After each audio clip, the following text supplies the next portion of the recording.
happier today for two very good reasons. One is the weather is in your favor today. This is our winter season. And for the last 4 or 5 days, boats could not come to the island on a regular basis because of strong wind and bad weather. We as the workers on the island, we were hoping for a no boat today too. Lady, you spoiled my Saturday sports after. Rugby. So we're very happy and privileged for the weather, and also, ladies and gentlemen, we're very happy and privileged that you sit so nice and comfortably, one person per seat. I was standing there on the outside, and I could see the worried look and the stampede in everybody's eyes, especially the ladies who came in last. And their worrisome look question to me was, will everybody from the boat get in this one single seater? But ladies, one thing you must always remember and never forget. Although you are from the mainland onto the island, you are still in Africa. And in Africa there's always a space in the room for another person. Buses in our language are never full. South Africans, do me a favor. Just raise your hands when it's still here. So which part, lady? From? Now the lady from up north, now her family runs the taxi industry in Limpopo.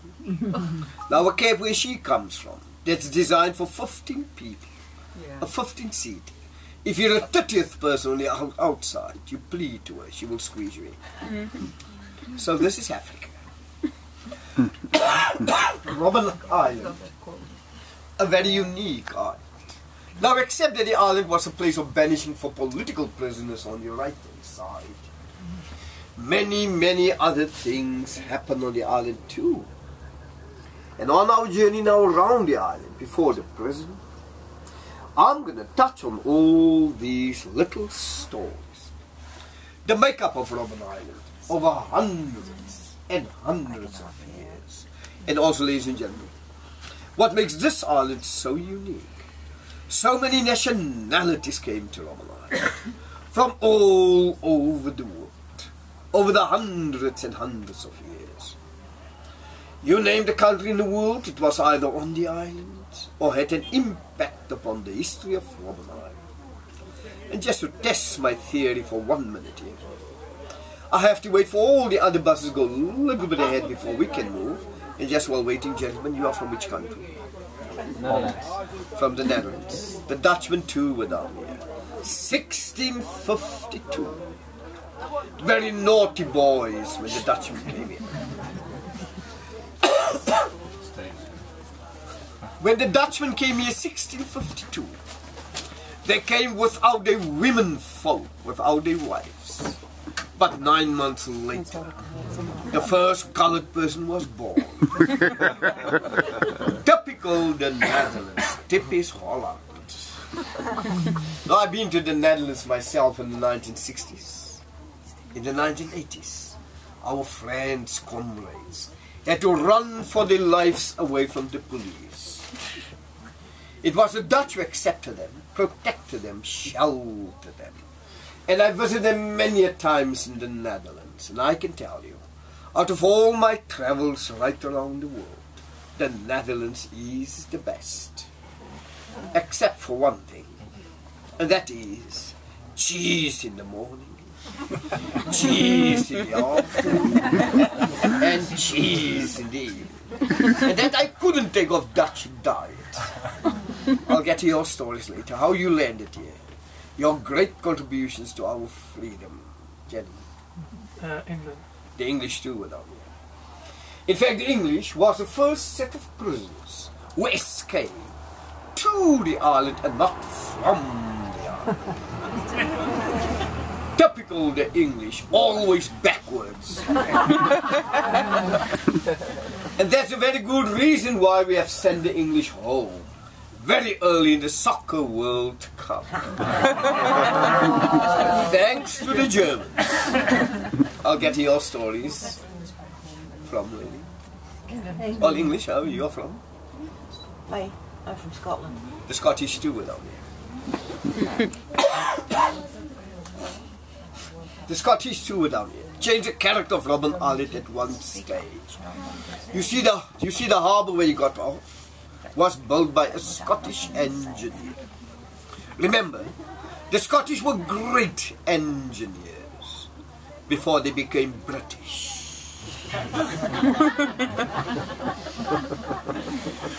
I'll get to the Scottish issue. Now, ladies and gentlemen, the reason I'm asking which country you're from, I want to build your country into the story as we go along. Otherwise, I leave it out.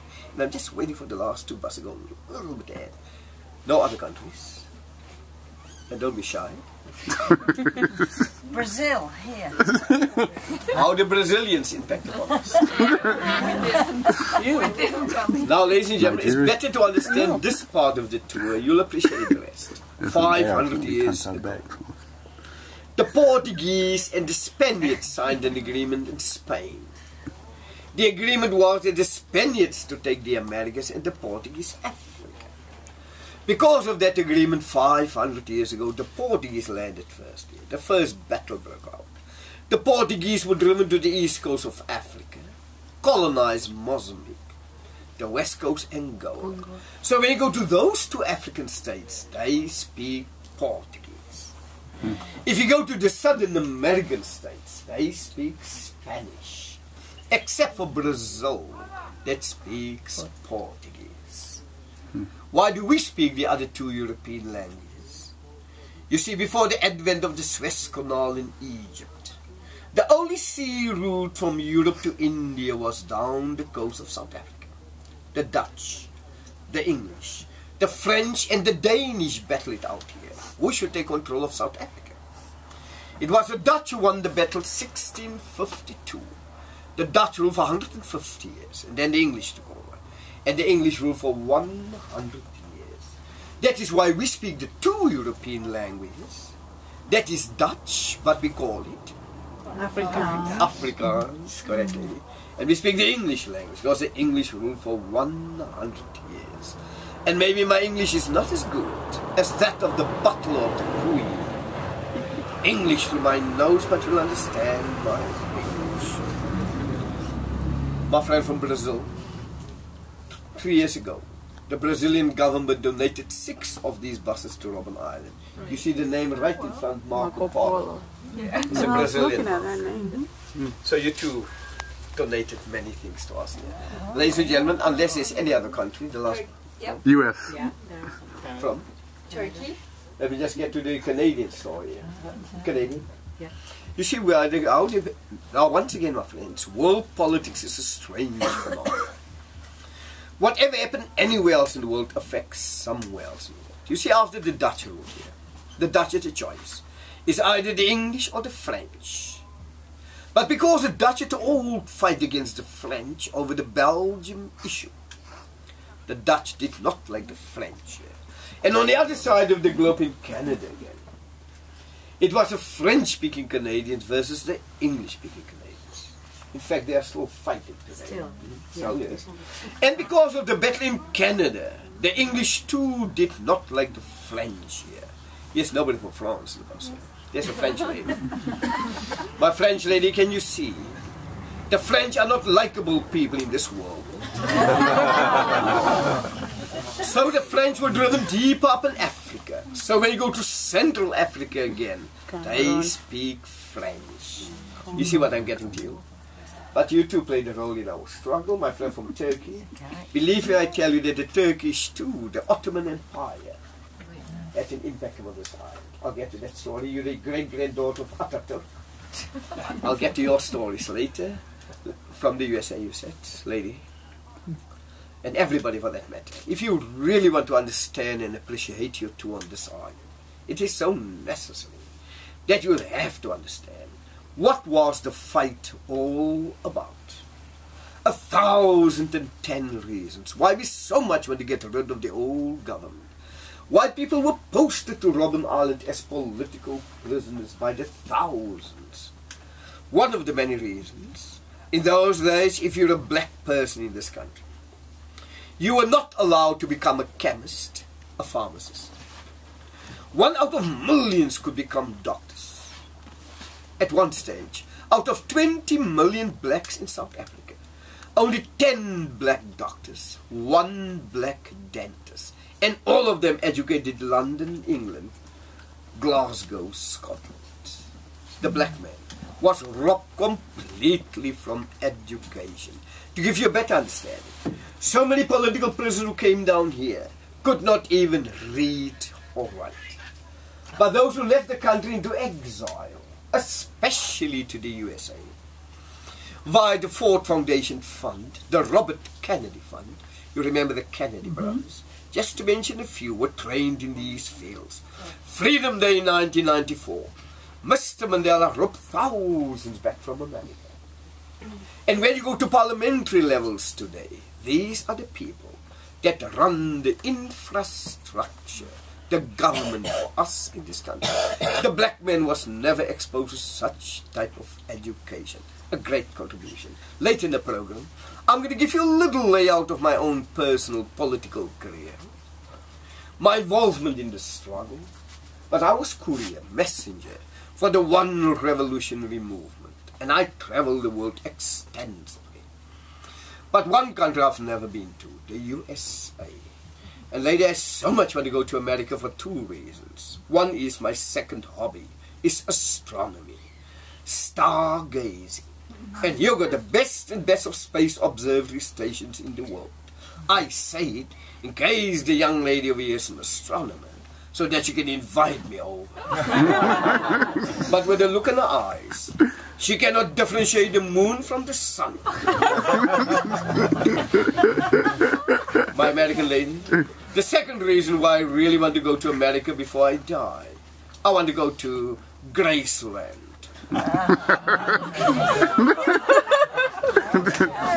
All right.